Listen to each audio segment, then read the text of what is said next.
quando a gente mantém um pássaro na gaiola uma vida inteira, ainda que eu abra a porta, muitas vezes ele pode ser que ele fique lá. Se for para viver, eu quero viver de verdade agora. Eu recebi uma segunda chance, mas não era para fazer igual, era para fazer diferente. Para realmente viver de verdade, não para sobreviver igual eu vinha fazendo. Me apropriar da minha voz, quando eu digo para uma mulher que ela tem que se apropriar da sua voz, é se apropriar de ser ela mesma, de poder falar sobre o que ela pensa e o que ela sente. Soltar essa expressão, né? Soltar a expressão de si mesma, soltar a sua autenticidade, soltar a sua voz, se darem permissão para ser elas mesmas. Porque quando eu abro o meu peito e olho e falo assim, bom, eu já vivi isso, eu já passei por isso, nossa, eu tenho essa qualidade, eu me reconheço e tudo bem se eu errar. Eu tento de novo. Quem tem coragem não deixou de ter medo. Ele está caminhando com medo. Paralisia é não caminhar por causa do medo. Take 141, temporada nova, começamos. Muito bem-vindos, muito bem-vindas. Bens a Deus Ataon mais uma vez, agora estreando 2026 com muita honra, muito carinho, muito amor, acompanhando aqui com vocês essa temporada nova. Já dou um spoiler que tá fantástica, só pessoas maravilhosas aparecendo aqui. E eu quero trazer muitos casos reais, quero trazer pessoas de verdade pra gente conectar, que trazem histórias da sua vida, coisas que conectam com vocês também. Vocês trouxeram bastante temas lá nas redes sociais, o que vocês gostariam de saber, de ouvir, de conversar. E a gente vai trocar uma ideia aqui também, que vai ser super fluida. Então, prepare-se, Bens a Deus Ataon, bora!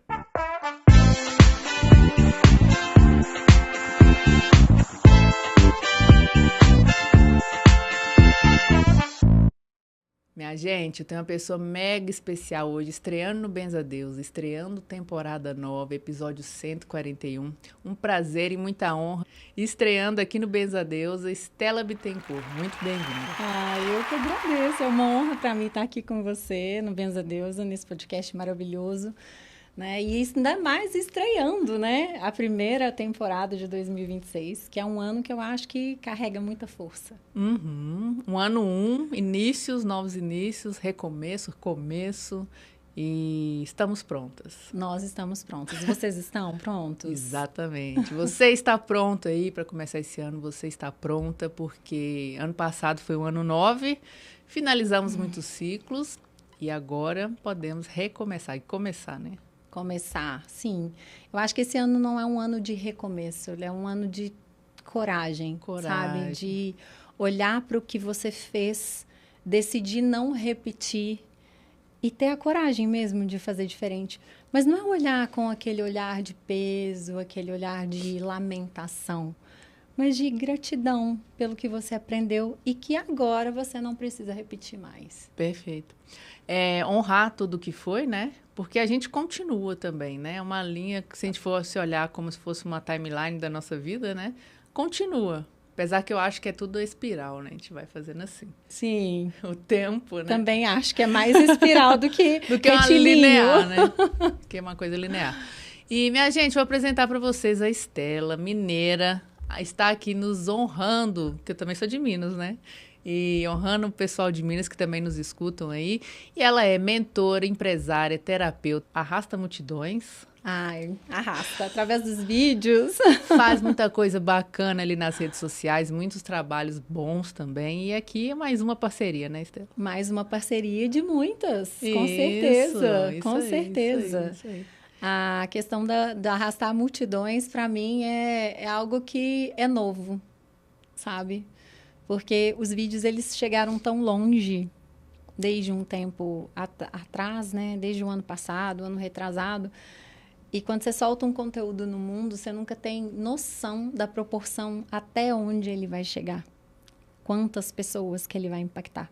Então, quando você lança um projeto no mundo, ele pode ser para poucas pessoas, ele pode ser para muitas pessoas, ou ele pode ser para milhares ou até milhões de pessoas. E isso é o bonito do trabalho, quando você coloca, ele se torna algo vivo e incontrolável. Então, esse milhões aí foi algo que que eu demorei a permitir que acontecesse. Orgânico, né? Foi orgânico, mas foi resultado também de muitas transformações pessoais que me deram essa permissão, sabe? De permitir mesmo que o conteúdo fosse para além de mim. Que o meu trabalho fosse para além dos meus limites, sabe? Tem quanto tempo que seus vídeos começaram a estourar, assim? Foi desde 2023. Em 2023 foi a primeira vez que eu tive um vídeo que deu muito certo, mas 2024 mesmo, que começou em fevereiro, março, teve uma viralização. E quando foi em abril, ali, maio, a gente teve uma viralização muito expressiva, que foi quando eu fiz um vídeo com a minha filha, eu vi. falando sobre traumas, né? Essa transmissão transgeracional de traumas e de dor que nós, mulheres, né, carregamos através do feminino. E esse vídeo foi realmente o que teve uma expressão, assim, uma viralização muito expressiva. E o interessante é que ele aconteceu depois de um processo interno que eu tive, de uma mentoria xamânica que eu fiz, que foi com uma grande amiga, a Larissa Rios, e que realmente me trouxe muita consciência sobre mim, sabe? Então, eu acredito que todo esse crescimento que a gente vê, às vezes a gente olha para alguém e fala, uau, cresceu. Ele nada mais é um reflexo, ele nada mais é do que um reflexo do que de um trabalho interno que você já fez. Uhum. Algo que você superou e que você permitiu que fosse para além, né, do seu ego, da sua estrutura. E para o pessoal saber mais ou menos, né, quem não te conhece ainda, você faz conteúdos ali na sua rede para o público feminino ou de forma geral? Assim? Sim, eu faço conteúdos para o público feminino, mas a mentalidade feminina, ela foi além disso. Eu tenho hoje muitos homens que seguem o perfil. Tenho, inclusive, pessoas relevantes, assim, que são homens que seguem, por exemplo, há pouco tempo atrás, o Stepan Essercian começou a me seguir. Eu fiquei toda feliz. Falei, meu Deus, quantas vezes eu já assisti ele, agora ele está me assistindo. Olha aí. Então, assim, tem muito homem que se alimenta do conteúdo, né? Porque a gente trabalha dentro da mentalidade feminina, valores, mentalidade.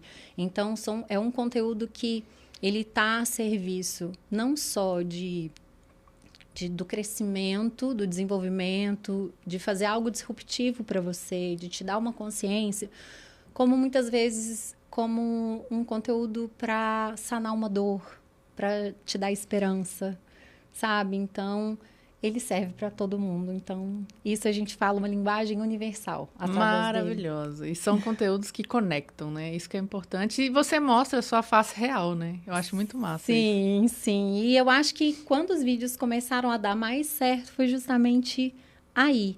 Foi quando eu comecei a permitir ser vista como eu sou. Sem roteiro, sabe? Sem aquela coisa de, eu tenho que aparecer assim. Eu tenho que falar assim.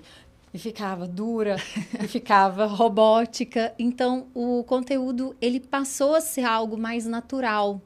E eu acho que quando a gente traz essa naturalidade de expressão da nossa alma, do que a gente é, conectado também ao que a gente acredita e conectada ao que nós estamos a serviço, isso tem uma força muito grande. Isso chega no outro, né? Então, eu acho que esse foi um momento em que o conteúdo começou a ter vida própria. Ele foi para além de mim mesmo.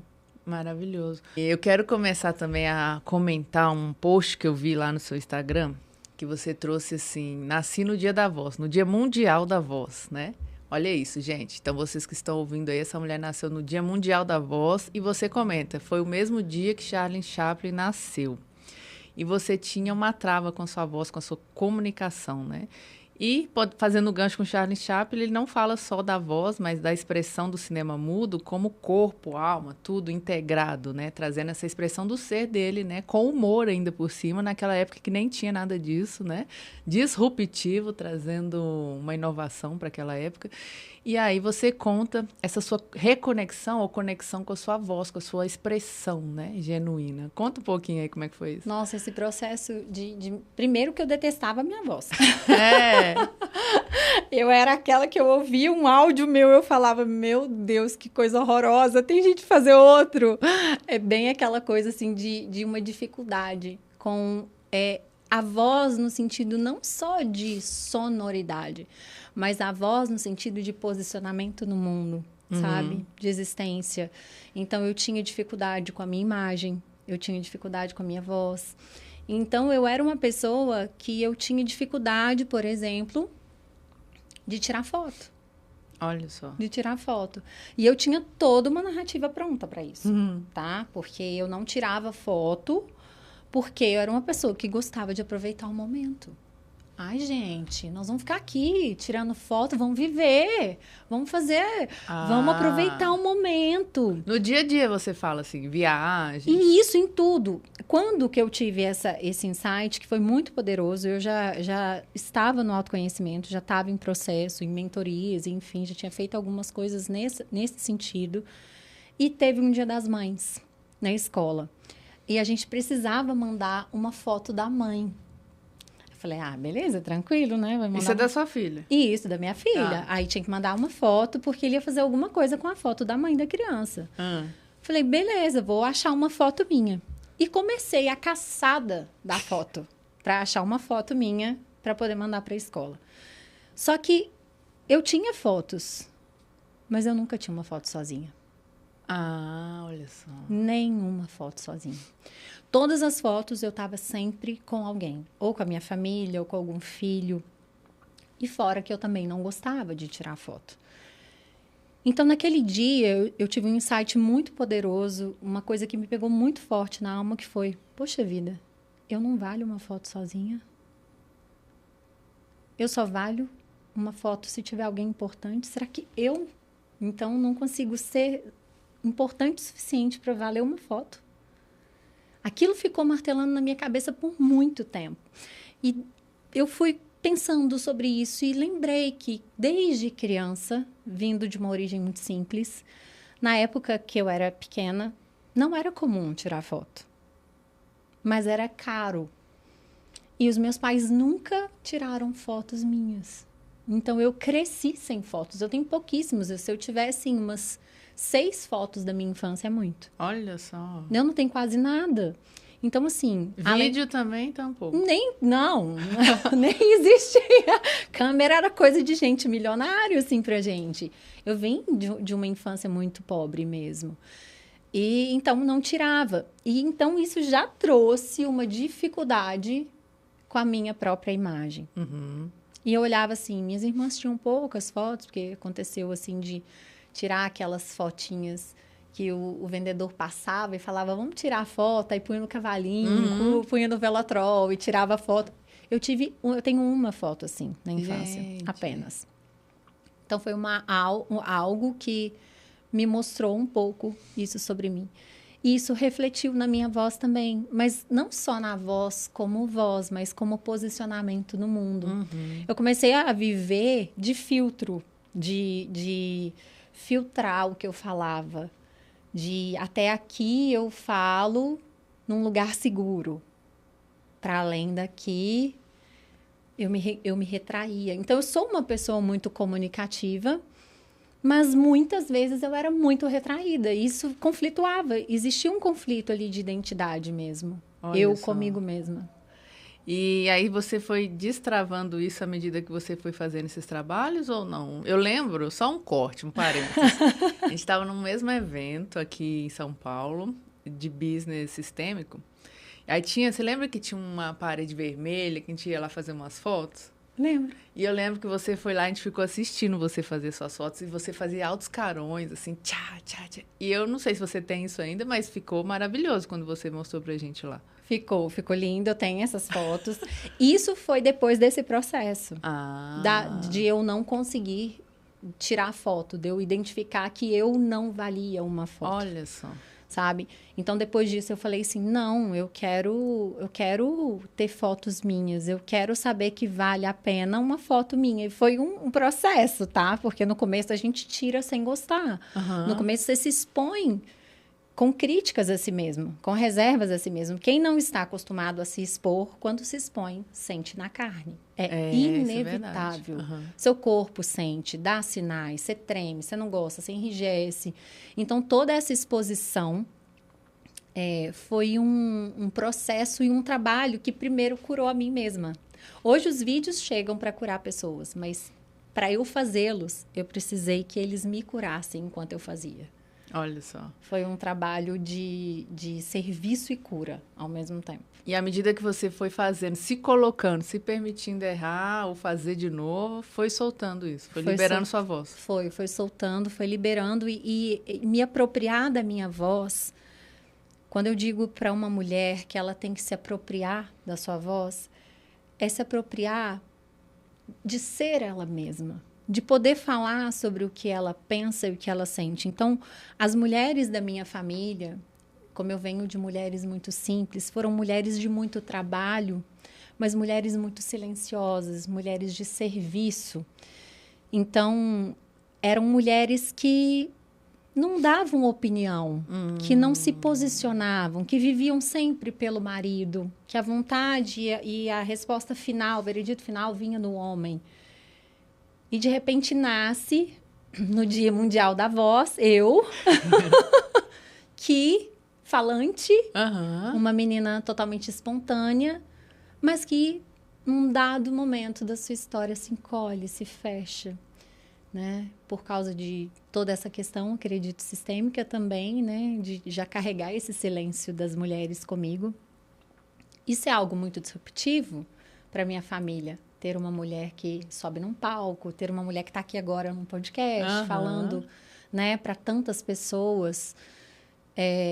E o Instagram cresceu muito rápido. Então, eu acredito que isso tenha essa força por trás, sabe? De estar movimentando muita cura, porque vem de mulheres que não falaram para mulheres que precisam falar também. Soltar essa expressão, né? Soltar a expressão de si mesma, soltar a sua autenticidade, soltar a sua voz, se darem permissão para ser elas mesmas. Muito bom, muito bom. E também sou mineira, como eu comentei. Se faltou um cafezinho, um pão de queijo aqui, né, no nosso papo. Já tá ótimo que eu já ganhei meu cacau, esse cacau maravilhoso que eu já tô doida para experimentar. O cacau com a gente presente sempre. E você tava falando isso, eu lembrei também lá da minha família, né? O pessoal vem das fazendas, fazendeiros, imigrantes italianos. E aí tinha essa questão das mulheres. Eu lembro que minha avó contava que da bisavó que tinha que passar, não podia falar nem que estava menstruada. E para passar bacias, né? Para passar, tinha que esperar os homens saírem da sala, as mulheres não falavam nas rodas de homens. Tinha umas coisas assim, né? Então, você contando isso, eu lembro, minha avó falando também, as mulheres em função dos homens, sempre em segundo plano, né?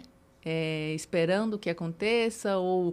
Meu avô não sabia escolher uma roupa para tomar banho, por exemplo. Minha avó tinha que ir lá pegar a roupa para ele poder... Punha o prato, muitas vezes. Primeiro serve, exatamente, é isso aí. E ela sempre suprimindo as necessidades delas em prol deles e dos filhos. Elas viviam como se fossem verdadeiras sombras. Então, eu sinto que mesmo estando em 2020, 2021, 2022, 2023, até 2025, meu processo começou mesmo em 2020. Foi quando eu tive Covid, quase morri. É mesmo? Eu tive Covid e fui na beiradinha. Mas naquela época lá? Foi 2020. Na virada. Na época, quando chegou a vacina, eu ia vacinar, eu descobri que eu estava com Covid. E eu não sabia. Eu não sabia se eu ia voltar ou não. Foi algo milagroso. Mas chegou para o hospital, tudo? Cheguei para o hospital com 65% do pulmão acometido, beirando CTI. Foi algo incrível. E foi muito interessante que eu tive um sonho com a minha mãe uma semana antes. Foi lindo esse sonho. Eu estava num lugar, tipo um shopping, assim, alto. E era como se fosse uma galeria de arte. E ela estava comigo e ela me levava e me mostrava com uma lupa uma pedra dessa cor assim, ó, uma pedra azul. E ela falava assim: olha, eu quero ver você olhar. Aí eu olhava, mas eu tinha que ver pela lente dela a pedra, sabe? E foi exatamente uma semana antes de eu ter Covid. Beleza, tive o Covid, fiquei internada, quase morri e eu fui pesquisar quando eu estava de Covid o que significava aquela pedra. Aquela pedra, ela era uma turmalina paraíba. Nossa. Eu não sabia qual pedra que era. Que cor que é isso? É dessa cor aqui, ó, dessa maravilhosa. Cor. Ela era uma turmalina paraíba e ela é a pedra responsável pela oxigenação dos pulmões. Mentira! Foi lindo isso. Foi um processo, assim, incrível. Eu chorei muito quando eu vi. Então, eu me senti extremamente protegida, né? Ela trouxe, assim, a pedra para mim antes. Ela trouxe a pedra antes. Ela me entregou a pedra antes. E foi a minha oximetria se mantendo ali que não permitiu que eu fosse para o CTI. Então, eu não fui para o CTI. Meu pulmão conseguiu. Não tive sequela nenhuma no meu pulmão. Olha, do Covid. Ótimo. Foi um grande milagre, assim. E você achou a pedra? Não, a pedra, ela é caríssima, né? Uma turmalina paraíba é uma das pedras mais caras que tem. Se você quiser comprar, ela é raríssima. Olha aí. Eu vou ter que fazer alguns milhões ainda para poder comprar essa pedra. Mas foi energético, então, foi energético. Eu desejei muito, depois de tudo isso, ter uma turmalina, mas realmente é uma pedra de valor muito elevado, porque ela é muito rara. Entendi. Ela só dá na Paraíba aqui mesmo. Então, é uma pedra linda. Pesquisar depois. Pesquisa pra você ver, linda. A função dela é maravilhosa. Que então. legal, que legal. Você lembra que nesse exercício xamânico que a gente fez, tinha um encontro com uma pedra nossa, né? Tinha. Pedra de poder e uma flor, uma erva também, né? Tinha. Também. Saiu a mesma ou não? Não. A minha pedra de poder é obsidiana negra. E a planta, pessoa remédio, né? Que eles falam, os índios, é o lírio do brejo. Que lindo. Lindo, né? Lindo. Esse contraste, né? Do leve, do doce com essa pedra bruta, né? Vulcânica, que é a obsidiana. É isso, boto fé. E você sabe que os xamãs, os povos originários, eles falam que todo mundo tem a sua capacidade de se curar. Todo mundo é a própria cura. Eles falam que não existe nada que você não consiga se curar, se você quiser. Né? Então, se a pessoa... Eu já vi pessoas saindo de vários quadros, assim, quando a pessoa coloca na cabeça e começa a mudar a vibração e comandar o corpo, comandar as células, a frequência muda, a doença... O que aconteceu comigo foi algo parecido com isso. Eu estava com um nível de inflamação, né? Que era... Eu esqueci o nome do marcador, mas a gente tem um nível de marcação que é uma sigla e que ele dá ali, tipo... Que acima de 3, ele é uma inflamação grave, aguda ali no seu corpo. O meu estava em 105. Então, eu estava com um estado inflamatório muito exacerbado quando eu entrei. E aí, quando eu fui para o quarto... Eu fui para um quarto muito simples, porque não tinha vaga. Sozinha? Sozinha, porque eu não podia ir com ninguém. Claro. Então, todo o processo do Covid eu vivi sozinha. Meu Deus. E minhas filhas em casa. Quando eu saí de casa, eu não sabia se eu ia ver elas de novo. Nossa. Foi algo muito pesado mesmo. Porque eu não conseguia parar. Eu emagreci, tipo, uns 10 quilos. Eu não conseguia parar de pé. Eu não conseguia respirar. Respirar doía. Quando puxava o ar, eu não conseguia fazer isso. Eu só respirava curtinho, porque respirar dói. O seu pulmão sente dor quando o ar entra. É um absurdo, assim, algo que é difícil de explicar. E eu estava com esse processo muito inflamada. E um belo dia eu estava pronada no hospital, de barriga para baixo, com as costas assim, deitada. E eu senti uma presença, atrás, assim, um pouco atrás de mim. E eu senti que era o vírus. Olha. E eu falei assim, eu sei que você está aqui. Eu posso sentir você. Eu sinto você aqui, eu sinto você em cada célula do meu corpo. E eu sou muito grata pelo que você veio me mostrar. Olha. Mas, por favor, você já pode ir embora. Eu já aprendi tudo o que eu precisava. E eu senti aquela presença, ficou algum tempo ali. Eu fiquei muito emocionada, mas eu não podia chorar, porque eu não conseguia nem respirar. E eu agradeci. Isso foi numa terça-feira. Eu tinha feito o exame, estava em 105. Foi numa terça-feira que eu fiz esse movimento. Na quarta-feira, pela primeira vez desde que eu estava internado, o exame abaixou. De 105 ele foi para 70. Na quinta-feira ele foi para 35. E na sexta-feira eu tive alta. É isso. É isso. Você acessou. Sim, quando eu olhei para o vírus, assim, eu senti ele, não tinha maldade. Não tinha nada errado. Ele estava cumprindo o papel dele, o que ele veio fazer. Ele é um vírus e ele estava ali. Então, se a minha porta do meu corpo se abriu de alguma forma e ele entrou, porque eu estava em desequilíbrio, né? Emocional, energético, físico, de todas as maneiras possíveis. Eu estava com muito medo de ter Covid. A verdade é que eu acho que a porta de entrada foi o medo, sabe? Muito medo. E ele entrou, ele não tinha maldade. Eu senti que ele não tinha maldade, sabe? Eu não olhei para ele com maus olhos. Então, naquele momento, eu me liberei dele e ele se liberou de mim. Então, eu acho que foi um movimento, assim... Eu acho que foi uma autoconstelação, pra te falar a verdade. Verdade. Eu me constelei naquele momento. Constelei eu e o vírus, sem saber que eu estava fazendo isso, nem que era possível. Eu fui entender isso depois que eu fui fazer a formação de constelação familiar. E eu falei assim, olha, gente, eu me constelei. Se é que é possível, eu me constelei sem saber que eu estava me constelando. E acessou uma parte curandeira sua, né? Curandeira, isso aí, sim. Muito bom. E eu quero puxar o gancho desse assunto, porque agora você trabalha muito o corpo também, como você comenta, a parte saudável, né? Isso sim. Veio daí ou não? Você sempre foi assim? Então, eu tinha muita dificuldade de cuidar de mim. Por causa todo esse padrão feminino de estar sempre olhando os outros primeiro. Então, eu fui ser mãe, aquela coisa toda. Então, as necessidades minhas, eu sempre tinha muita culpa de colocá-las na frente das outras. Então, sempre vinha a casa, sempre vinha o casamento, sempre vinha as filhas. Só que depois do Covid, eu falei, não. Se for para viver, eu quero viver de verdade agora. Porque eu não acho que Deus me deixou aqui, nesse lugar, me deu uma segunda chance. Porque um dia antes de eu ter alta, eu sonhei que eu estava num campo lindo. Olha. Um gramado, tinha uma casa branca, assim, e eu com as minhas 2 filhas correndo e sorrindo, sabe? Assim, muito felizes. E eu tive alta no dia seguinte. Então, eu recebi uma segunda chance. Mas não era para fazer igual, era para fazer diferente. Para realmente viver de verdade, não para sobreviver igual eu vinha fazendo. Porque eu tinha uma vida boa, eu tinha uma vida legal, eu tinha marido, eu tinha filho, eu viajava, eu tinha carro, mas eu estava completamente vazia de mim, porque todas as necessidades que eram minhas iam para o final da fila de prioridade. E uma culpa gigante de fazer.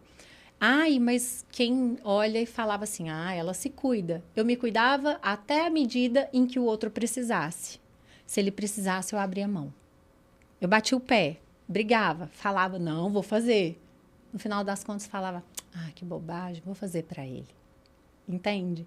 Então, eu fazia barulho, eu tentava me posicionar, mas no final, eu cedia. E eu achava que isso era ter um coração grande. Entendi. Eu achava que isso era ser boa. Só que, na verdade, era ainda muito difícil para mim me escolher. Era muito difícil. E aí eu falava, não, eu vou fazer isso porque... o que tem? Não me custa nada. Só mais um. Sabe? Não me custa nada. Mas no final... Aí tinha que faltar de academia, eu faltava.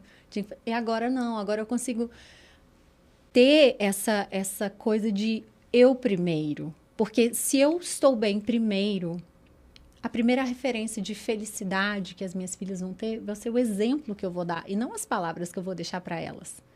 Não é o que eu vou dizer para elas que vai levar elas a serem mulheres inteiras ou felizes. Porque se falar mudasse pessoas, estava todo mundo diferente. Só de ler a Bíblia. Né? Porque ali a gente tem recursos infinitos de aprendizado.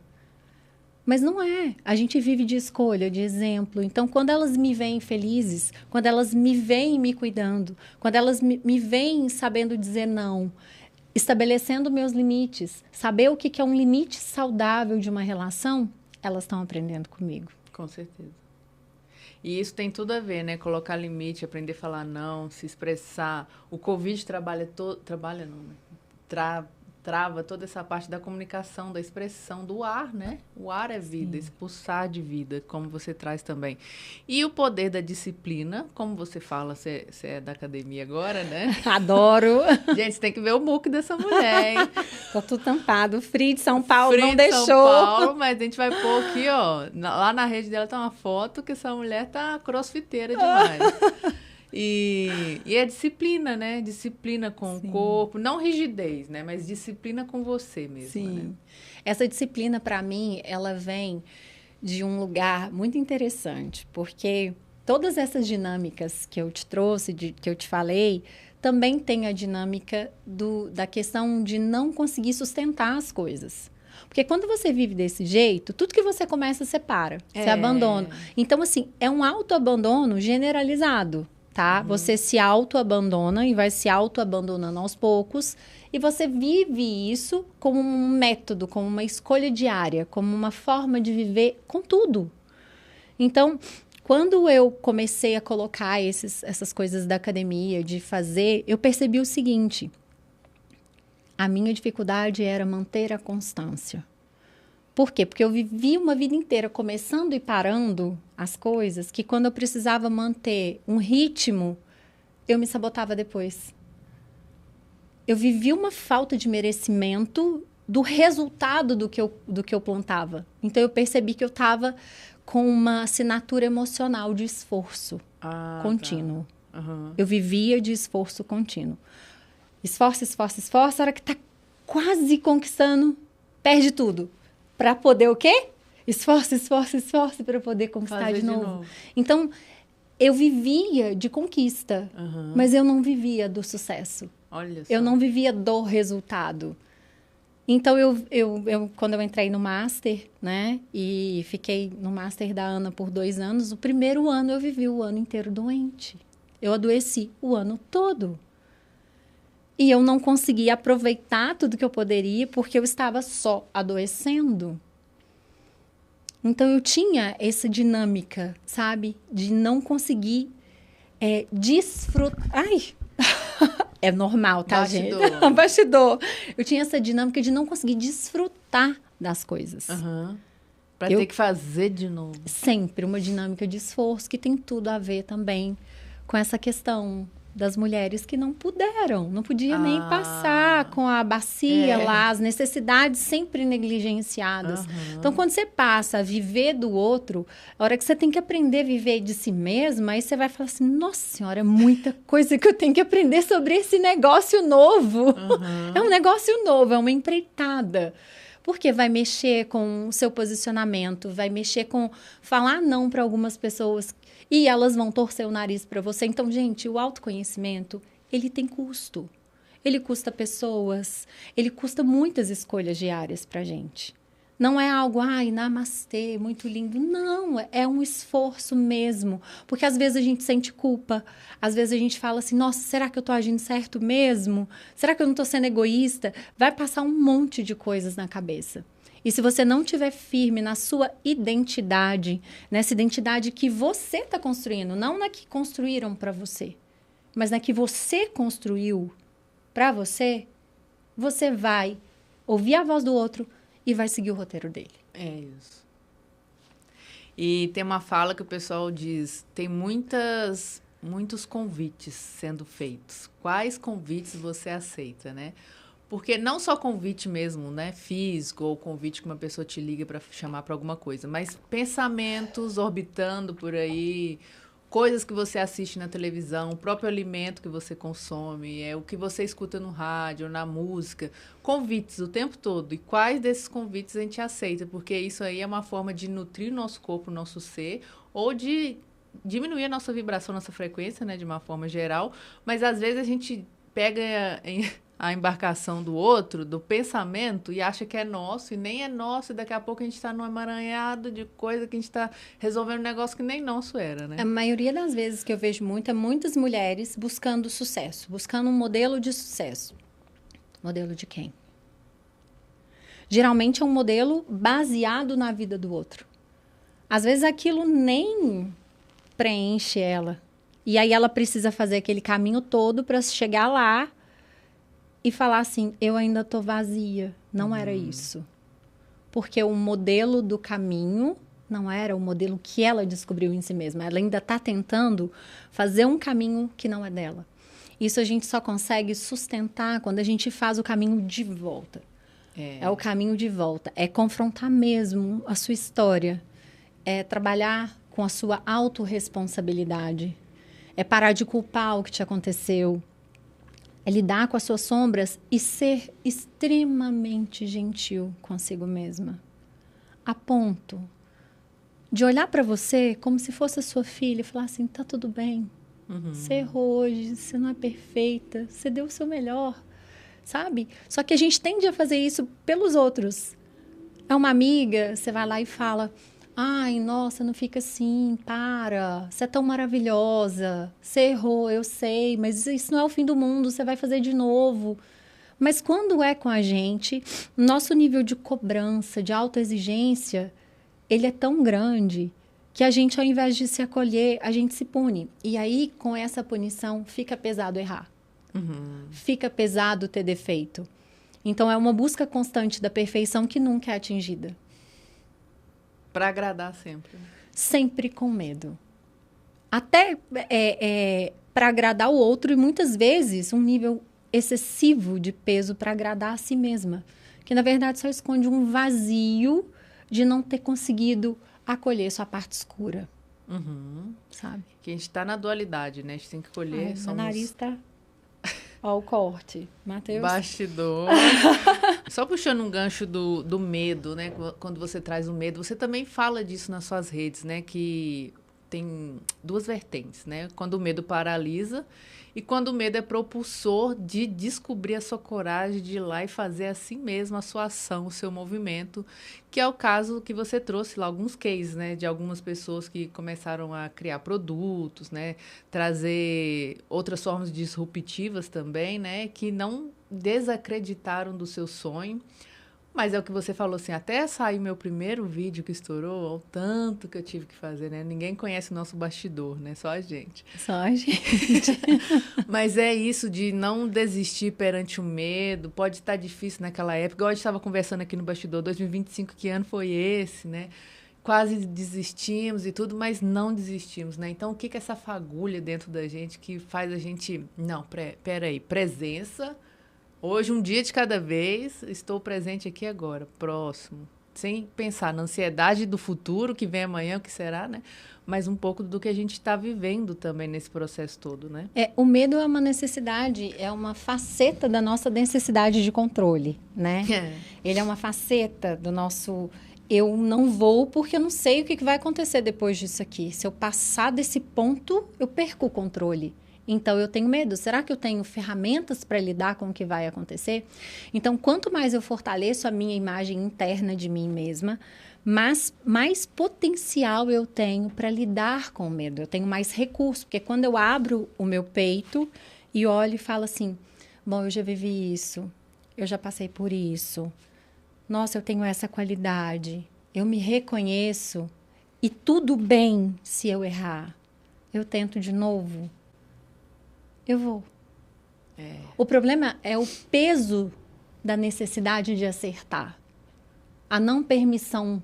E quando a gente é filha de mãe exigente, né? Ou quando a gente cresce, nós, no campo feminino, temos muito essa autocobrança muito grande. Eu tenho 2 filhas. Eu sei o quanto elas se sentem frustradas quando elas erram. Então, a gente sempre olha para o erro. Eu acho que, até na nossa sociedade mesmo, a forma como a gente... olha para o erro como se ele fosse algo ruim. Não, o erro é um mapa. Bom, se eu erro aqui, significa que o caminho é para lá. Mas quando eu começo a olhar, eu atrelo o erro à minha identidade. Eu trago o fracasso para um lugar de eu sou o que aconteceu. Eu coloco isso agarrado na minha identidade. Aí eu começo a achar que tudo que eu fizer, eu vou errar. Tudo que eu fizer vai dar ruim. Então, a gente tem que ir por um lado de fortalecimento da identidade para tirar o peso de o que nós fazemos ou o que dizem sobre nós ter algum efeito sobre a nossa identidade. Porque quando a gente carrega essa força da identidade, a gente caminha através do medo. Coragem é caminhar com medo. Com caminhar com medo. Perante é isso. Quem tem coragem não deixou de ter medo. Ele está caminhando com medo. Paralisia é não caminhar por causa do medo. Fica maior que você, né? Ai, coragem, eu enfrentei meu medo. Não, eu tô indo com ele de mão dada. Eu tenho um poema que fala que quando o medo chegar e olhar nos meus olhos, eu quero que ele entenda que ele vai ter que me dar a mão e a gente vai ter que ir junto. Porque ele não vai deixar você. Ele quer te proteger. Ele quer te proteger do que você não conhece, do que você não viveu. Eu acho que a coisa mais perigosa e que alimenta mais o medo é a dúvida que nós temos sobre nós mesmos. Essa dúvida que a gente tem, insana, sobre nós mesmos. Será que eu sou tudo isso? Será que eu dou conta? Será que vai dar certo?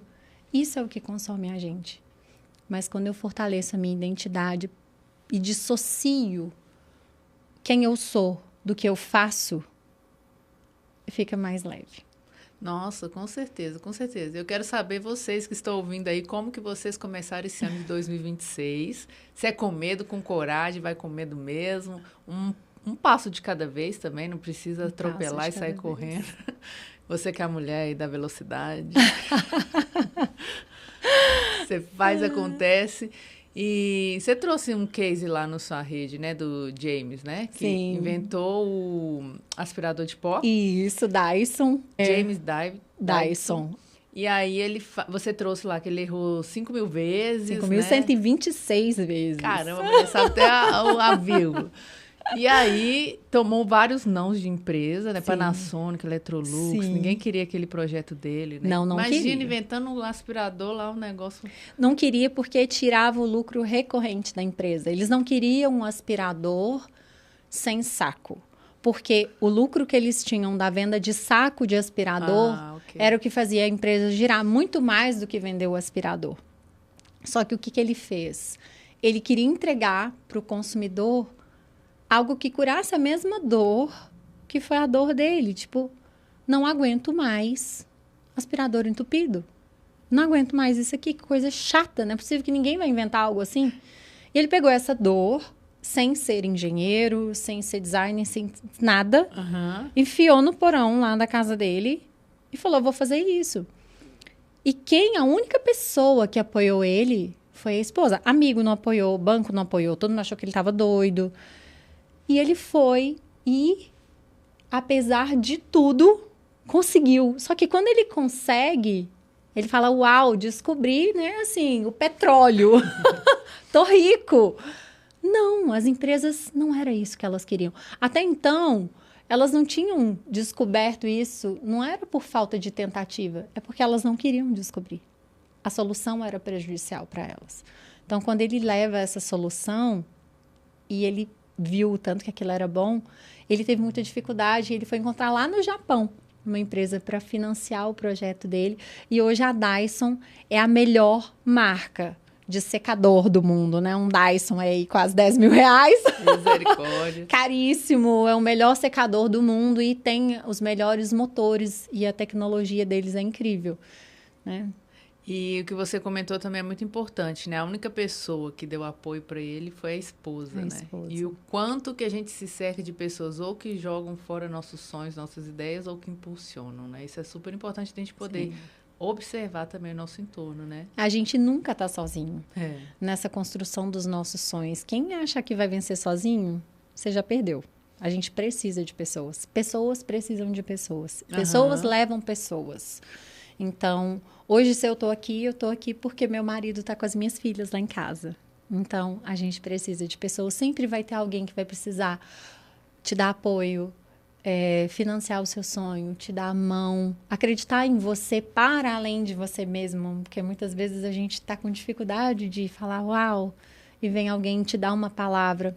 A gente precisa do outro. Por isso que é tão importante a gente se cercar de pessoas não por carência, Porque quando eu estou carente, eu me relaciono com uma pessoa que provavelmente vai me machucar. Quando eu vou buscar no outro que eu não tenho em mim, eu tô abrindo a minha caixa preta do meu avião, que é com tudo meu ali, e tô entregando para alguém que eu não sei se vai cuidar disso. Então, quando a gente tem a liderança emocional, que eu falo muito sobre liderança emocional, é o que eu trabalho. Meu foco é em liderança emocional, é desenvolver isso, essas bordas. Porque quando você tem essas bordas, você se relaciona com troca. Eu troco com você, a gente se fortalece, a gente está junto, mas eu não te entrego o poder sobre a minha vida. Por mais que eu esteja frágil, sabe? Eu consigo me relacionar de um lugar saudável, seguro. Então, a gente consegue escolher melhor quem está perto da gente, porque a gente não está desesperado. É isso a gente aí. não está morrendo de sede, É sabe? isso. Então, eu vou beber qualquer poça d'água? Não, Meu Deus. não é. E a gente demora a perceber, né? Às vezes a gente precisa passar um processo, passar por grupos, passar por pessoas, para a gente poder perceber o nosso valor, os limites e aprender a colocar as bordas, como você falou, né? As nossas bordas. Onde eu termino e onde começa o outro. Né? Então, a gente pode observar que todas as vezes que a gente errou com alguém, na escolha, tá? Daquela pessoa, nossa, eu trouxe fulano para minha vida e esse foi um erro, a gente pode observar que a gente queria algo daquela pessoa. A gente queria ou a amizade dela, ou a gente queria que ela visse a gente bem. E a gente entregou algo nosso para que essa troca acontecesse. Então, às vezes, eu não quero... eu quero que ela me veja como legal, então não vou cobrar dela. Ela me deu cano, acredita? Aí começa. Entendi. Bola de neve. Ela deu o cano, claro, você teve a chance de fazer um contrato, você não fez o contrato porque você queria que ela te visse como uma pessoa muito gente boa. Então, não precisa de contrato, que isso? Imagina. Aí ela vai lá te dar o cano e ela tá errada? Tá, ela tá errada, mas você teve a chance. Entende que a gente quer algo do outro? Sim, muitas vezes, quando a gente suas bordas, não colocou suas bordas, está buscando aceitação ainda, quer ser legal, quer ser gente boa, ou quer uma troca, tem um certo interesse ali. É a intenção por trás da intenção. Qual é a intenção? Total. Por que você chegou ali? O que você queria também, sabe, dessa relação e que no final das contas não deu bom? Você falando isso aí, eu lembrei de alguns episódios aqui, né? E teve uma vez que eu liguei pro Jonas, falei, Jonas, pelo amor de Deus, sabe o Jonas? Sei! Me empresta, me aluga o estúdio, né? Tô precisando, não tem mais nenhum estúdio de cima da hora. Ele tinha um estúdio lá em Alphaville.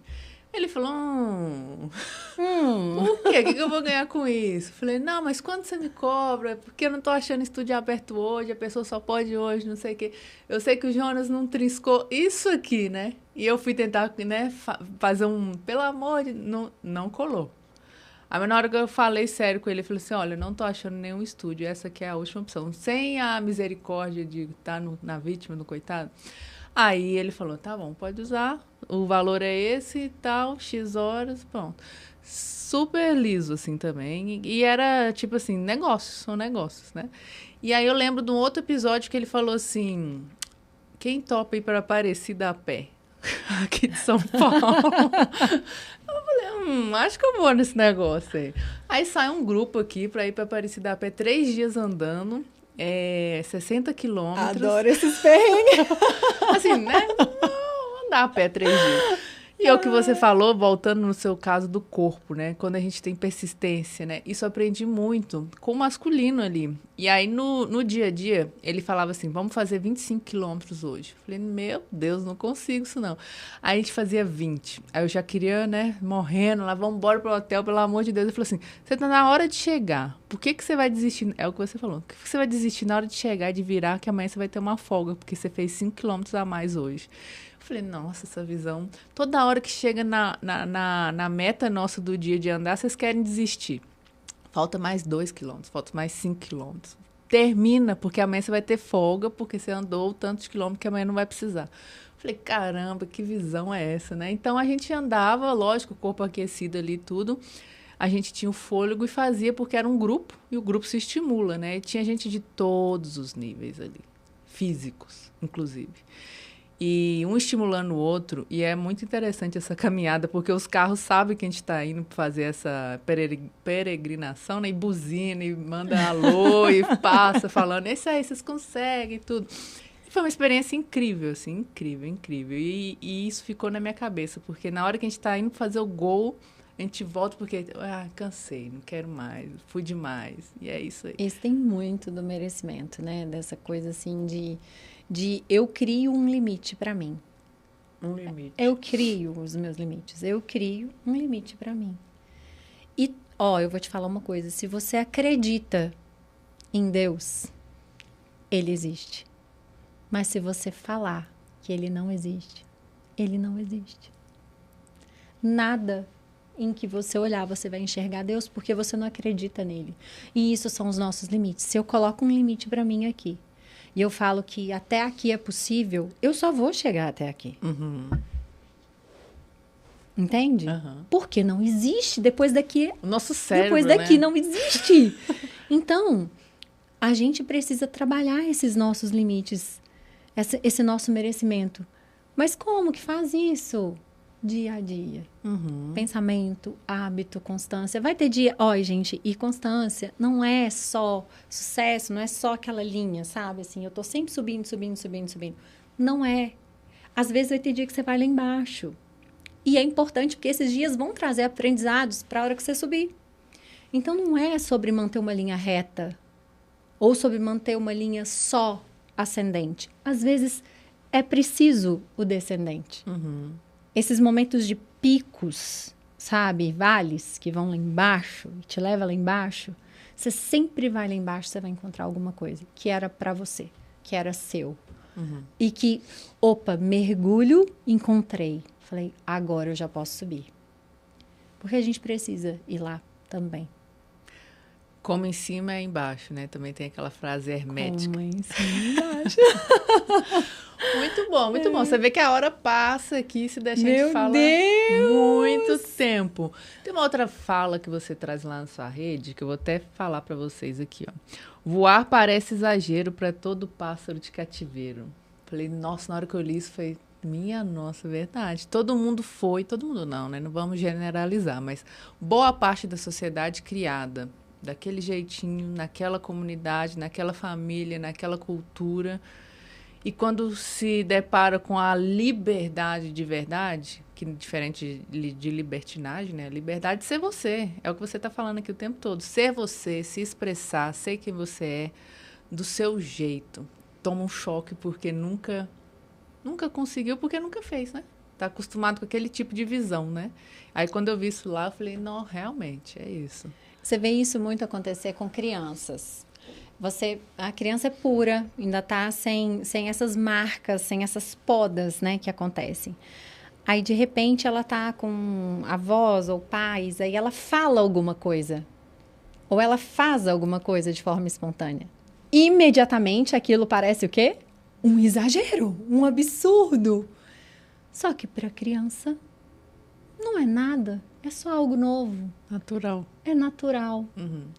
Então, quando a gente mantém um pássaro na gaiola uma vida inteira, ainda que eu abra a porta, muitas vezes ele pode ser que ele fique lá. Uhum. Porque para ele não existe vida fora daquilo. Então, quando eu ponho esse limite para mim, da minha crença, do que eu acredito, eu uso esses modelos mentais para mim, eu fico presa neles. E o meu cérebro vai fazer de tudo para reforçar isso. Porque o cérebro quer estar certo. Duas coisas que ele quer, poupar energia e estar certo. E o que ele puder fazer para poder viver assim, é o que ele vai fazer. Sair do perigo, né? É isso. Uhum. Ele quer poupar energia e tá certo, pronto, não quero. Uhum. Quero estar certo, quero estar seguro. Então, a nossa busca por segurança, muitas vezes, ela é a coisa que mais nos mantém prisioneiros. Porque eu vou para o mundo querendo certeza que vai dar certo. Uhum. Eu vou para o mundo querendo garantia. Só que quando eu quero garantias, eu tô indo para o mundo querendo garantias, eu não sou uma mulher adulta, eu sou uma criança. Eu vou te dar mundo, meu talento, mas você vai me dar o quê em troca? Eu vou fazer, mas você vai fazer o quê por mim? E o mundo não te dá garantias. Você faz. Pode dar certo, como pode dar errado. Não tem garantias. E essa é a mágica do negócio. Só que quando você se arrisca e vai, você ganha força em si mesmo também. Você ganha novos modelos mentais sobre você. Microempilhamento de resultado. Tudo que reforça mais positivamente a sua identidade para você. A imagem, a autoimagem que você tem de você mesmo, já não é mais a pessoa com medo. É a pessoa que vai. Uhum. Eu não sou a pessoa com medo. Eu sou a pessoa que tenta. Sabe? Você tira esse estigma de si mesmo. E isso é muito importante. Nossa, demais. E o risco dignifica, né? Viver é risco. Viver é risco o tempo todo, né? E isso faz todo sentido. Porque senão você não estaria empresária. Não estaria. Eu queria garantia que eu só vou fazer um vídeo se dar certo, tá, gente? Não vou fazer vídeo e se não der certo? E ficar horrível se rirem de mim? Você nunca vai saber o que estão falando de você. Vai ter um monte de gente que vai achar lindo, como vai ter um monte de gente que vai achar horroroso. Tá, e daí? Você tem que ir lá e fazer mesmo assim. Por quê? Porque quando eu faço, eu melhoro. Quando eu faço, eu mapeio e posso melhorar. E quem não tá fazendo? Quem não tá fazendo tá parado. Por isso que tá falando. E o parado tá morto, né? O parado tá morto.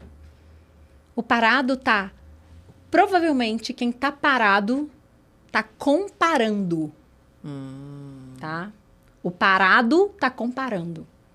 Porque ou ele tá comparando com alguém e não quer ir porque tá com medo, ou ele tá criticando alguém que foi. O parado sempre tá em um desses dois lugares. E se critica alguém que foi é porque não tá fazendo mesmo. Tá parado. Né? Geralmente a crítica vem de quem não tá fazendo. Então, isso é muito bom. Sabe por quê? Porque a gente fica em paz de que a pessoa tá criticando, ela nem sabe seu bastidor, nem sabe o que você fez. E não se importe com isso. Não se importe com o que as pessoas pensam ou deixam de pensar. O que você veio trazer para você, para o mundo, vai servir para alguém. Vai chegar onde precisa chegar. Isso aqui, a gente já viu, né? Várias vezes.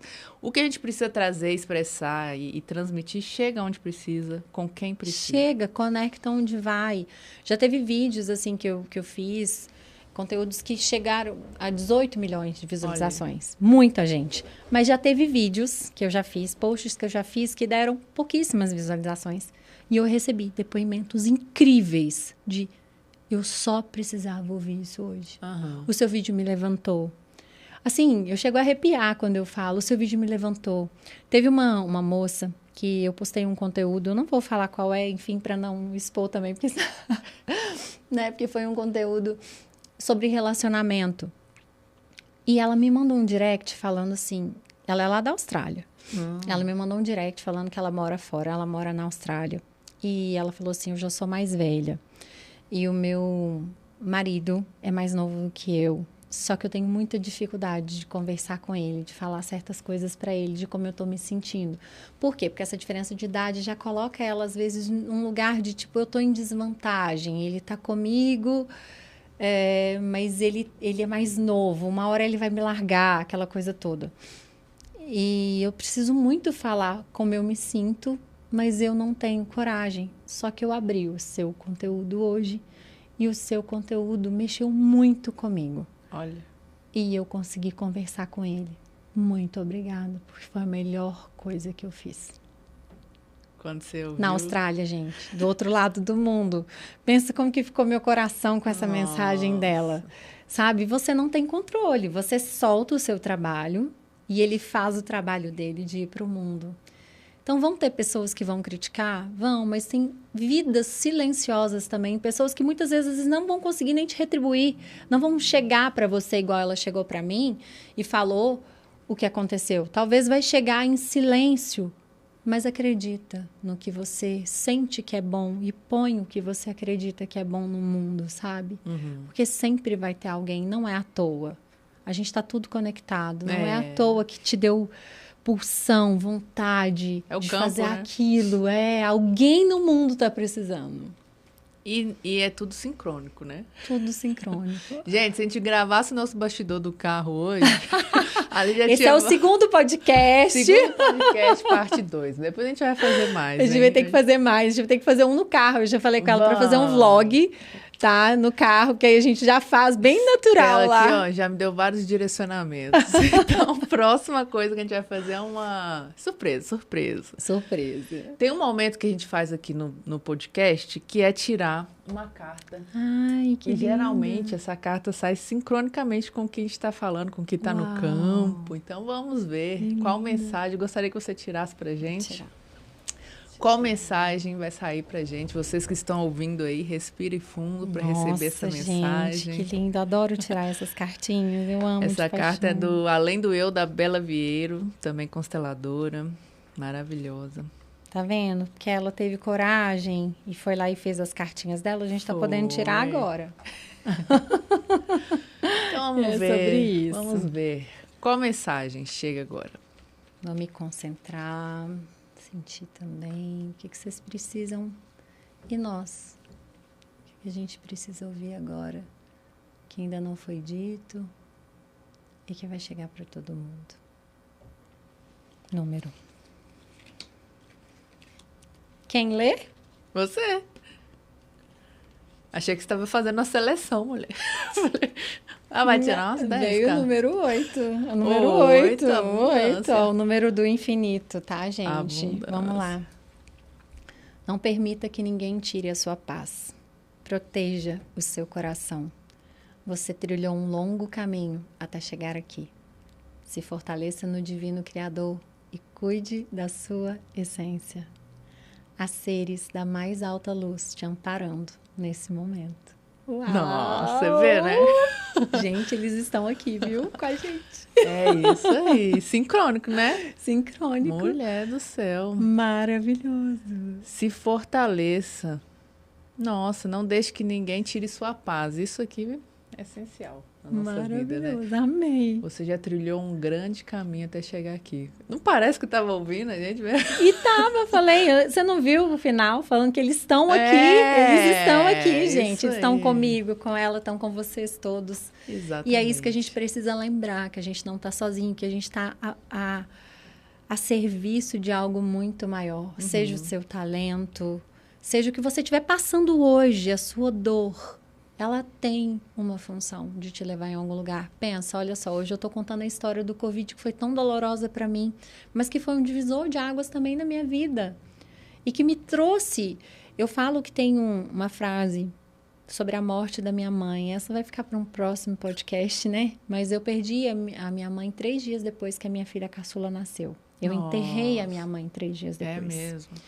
Foi muito doloroso e foi no mesmo ano do Covid. Foi 2020. Então... foi muito doloroso para mim. Só que a morte me ensinou coisas que a vida nunca tinha me ensinado. Então, a morte passa pela nossa casa, passa pela nossa vida, leva pessoas que a gente ama.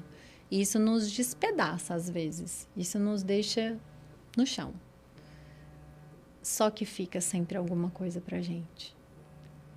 A gente aprende muito coisas com a morte que a gente não conseguia enxergar em vida. Com certeza, com certeza. E o olhar diferente para isso, né? Aqui no Ocidente a gente tem um outro olhar, mas no Oriente parece que o pessoal já lida com a morte de uma forma diferente. Sim, né? Sim. Aqui a morte ela é fim, né? Acabou, né? Então é aquela sensação de até, né? O que acontece depois, a depender da religião, né? Para onde eu vou, né? Será que eu acabo com tudo isso? Então, foi algo assim que a morte me ensinou muito, coisas que a morte me ensinou que foram muito preciosas e que, já tendo vivido uma vida até ali, eu não era capaz de enxergar. Olha só, muito bom, muito bom. E mensagens finais, Estela, que você gostaria de trazer para as pessoas, para o seu público, para o nosso público? Eu quero dizer para vocês que vocês cuidem da identidade de vocês. Através dela, vocês vão melhorar a relação com vocês, a relação com as outras pessoas. Você só vai ser verdadeiramente feliz quando você se aceitar do jeito que você é. Nem mais, nem menos, nem de mais, nem de menos. Só do jeito que você é, com o que é possível hoje. E a partir do que é possível hoje, quando eu olho para mim e me abraço na minha totalidade, eu também me permito ser diferente. Eu posso ser diferente. Enquanto eu brigo comigo, eu gasto energia brigando comigo, a minha energia fica toda ali. E eu não tenho força para fazer nada diferente. Mas quando eu me abraço, quando eu me acolho, quando eu me amo, eu me aceito, o mundo também me aceita. O mundo vai te aceitar, mas é só depois que você se aceitar primeiro. Maravilhoso. Primeiro se reconheça, se aceita e tudo se abre, né? Libera essa gaiola. Libera a gaiola. Sai desse cativeiro. Bora voar, né? Bora voar. 2026. Porque o ano começou agora, gente. O ano começou agora. Se vocês não pegarem isso agora e fazer isso agora no início do ano, quem vai ser você no final do ano? Uhum. É com você, começa com você. Nunca tá no outro. Nunca. Nunca. A resposta nunca é o outro. O problema nunca é o outro. Tá? É triste, mas é verdade. O problema nunca é o outro. É tudo com você mesmo. Começa com você e termina com você. É isso aí. E pode ser leve, né? Quando Por você favor. faz isso, fica tudo muito mais leve. Por favor, acabou a guerra. Acabou. Que 2026, que está começando. Esse episódio é atemporal, você pode ouvir em qualquer ano, porque eu sei que o pessoal volta, vai, escuta os episódios. E as mensagens servem para qualquer momento, né? Mas que esse ano, o ano que você estiver aí, possa ser um ano de expressão, né? Expressão genuína. Genuína. É. De amor genuíno por si mesmo. Não é um amor, eu me amo se eu conseguir isso. Eu me amo se eu for assim. Não, se ama agora, do jeito que você é. É desse amor que você precisa, não é do amor de ninguém, é do seu. Sem negociar com Sem você negociar, mesmo. Isso. E é isso aí. Gratidão por estar aqui no Beijo Deus. Amei nosso papo. Eu também amei. Vamos fazer mais? Eu quero. Toda vez que você vier aqui, eu vou lá também. Vamos fazer vários. Pelo caminho, pela vida. Deixa sua... Você tá super convidada, que eu já te convidei, tá? Vamos lá comer pão de queijo.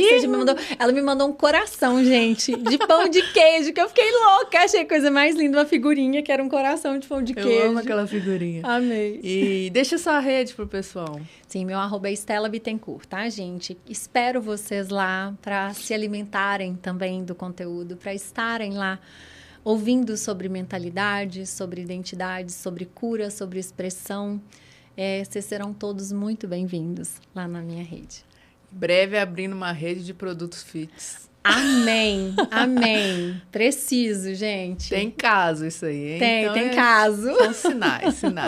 Então, muito obrigada a vocês ouvintes. Deixa aí o que você achou desse episódio, comenta, compartilha com quem você acha que esse papo vai agregar também. Aqui é uma via de mão dupla. Pode deixar seus comentários, suas dúvidas que a gente responde, né? Sim.